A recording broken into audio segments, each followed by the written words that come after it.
નમસ્કાર મિત્રો, શેરબજાર ગુજરાતી યુટ્યુબ ચેનલમાં તમારા બધાનું સ્વાગત છે. મિત્રો, આજે આપણે કેમિકલ સેક્ટરના એક એવા શેર વિશે વાત કરવાના છે જેમાં બ્રોકરેજ હાઉસે 1 વર્ષ માટે ખરીદીની સલાહ આપી છે અને રૂપિયા ડબલ થશે એવું પણ જણાવી રહ્યા છે. કેમ કે 3600 રૂપિયાનો ટાર્ગેટ આપવામાં આવ્યો છે આ કેમિકલ સેક્ટરના શેરમાં. આ કયો શેર છે એના વિશે આપણે તમામ માહિતી ડિટેલમાં જોઈએ. અને મિત્રો, જો તમને આ વિડીયોથી થોડી ઘણી પણ માહિતી મળે તો તમે ચેનલને સબસ્ક્રાઇબ કરીને ઘંટડી પણ દબાવી દેજો અને વિડીયો પણ પૂરેપૂરો જોજો તમે.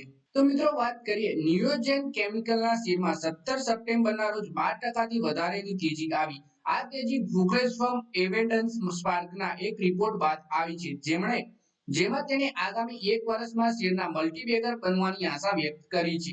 બ્રોકરેજે આ શેરને બાય રેટિંગ આપવાની સાથે કવર કરવાનું શરૂ કરી દીધું છે. બ્રોકરેજે કહ્યું આગામી 12 મહિનામાં 3600 રૂપિયાના લેવલ સુધી આ શેર પહોંચી શકે છે.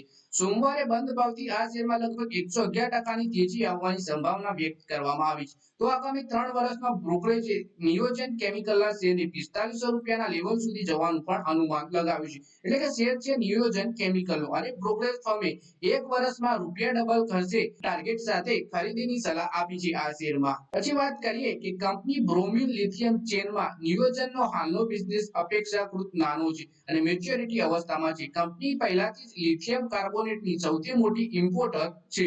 બ્રોકરેજે જણાવ્યું કે અમેરિકન સરકારે ઇન્ફ્લેશન રિડક્શન એક્ટમાં ઘરેલું માર્કેટમાંથી ખરીદી અંગે કડક શરતો સામેલ કરી છે. આ સાથે જ સપ્લાય ચેનમાંથી ચીનને ખાસ બહાર રાખવાનો પ્રયાસ કરવામાં આવ્યો છે. એવિડન્સ સ્પાર્કનું માનવું છે કે જેના કારણે નિયોજન અને ગુજરાત ફ્લોરો કેમિકલ જેવી ભારતીય કંપનીઓને લાભ થઈ શકે છે. બ્રોકરેજે જણાવ્યું કે ચીન બહાર હોવાથી ભારતીય કંપનીઓનો સીધો મુકાબલો હવે જાપાન અને કોરિયા સાથે છે જ્યાં મેન્યુફેક્ચરિંગ ખર્ચ વધારે છે. તો આપણી કંપનીઓને સારો એવો ફાયદો થઈ શકે છે.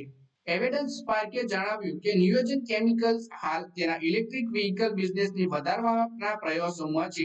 આ સેગમેન્ટમાં કંપની હજુ 1200 કરોડ રૂપિયાના રોકાણ કરવાનું પ્લાનિંગ ધરાવે છે. તેના કારણે તેનું ચોખ્ખું દેવું નાણાકીય વર્ષ 2024ના 400 કરોડ રૂપિયાથી વધી નાણાકીય વર્ષ 2027-26માં 1700 કરોડ રૂપિયા સુધી પહોંચી શકે છે. જો કે 2027માં તે ઘટાડો આવવાની આશા પણ છે. બ્રોકરેજે જણાવ્યું કે નિયોજનનું ચોખ્ખું દેવું નાણાકીય વર્ષ 2026માં તેને ઇબીટાના 7 ગણા સુધી વધી શકે છે, પરંતુ ત્યારબાદ નાણાકીય વર્ષ 2027માં તે ઘટી 7 ગણું રહેશે. જો કે બ્રોકરેજનું માનવું છે કે જો કંપનીનું એક્ઝિક્યુશન સારું રહે તો તેમાં વિસ્તાર કરે છે તો આ રોકાણ દ્વારા રિટર્ન મળવામાં વિલંબ નહીં થાય. માત્ર હાલના બિઝનેસમાં રેવન્યુ ગ્રોથના નાણાકીય વર્ષ 2024 થી 28 વચ્ચે 15% થી વધારે રહેવાની આશા છે. તો ઓપરેટિંગ પ્રોફિટ માર્જિન 18 થી 19% રહેવાની વચ્ચે આશા છે. નાણાકીય વર્ષ 2028 સુધી નિયોજન બેટરી બિઝનેસથી રેવન્યુ 1900 કરોડ રૂપિયાની એબીટા 22% રહી શકે છે.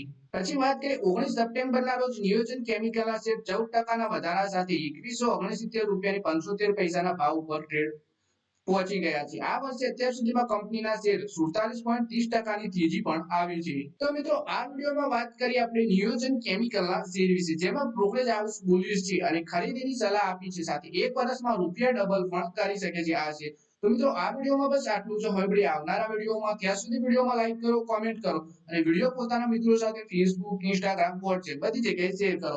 શેર બજારની આવી જ માહિતી ગુજરાતીમાં જોવા માટે તમે ચેનલને સબસ્ક્રાઇબ કરી ઘંટડી પર દબાવી દેજો.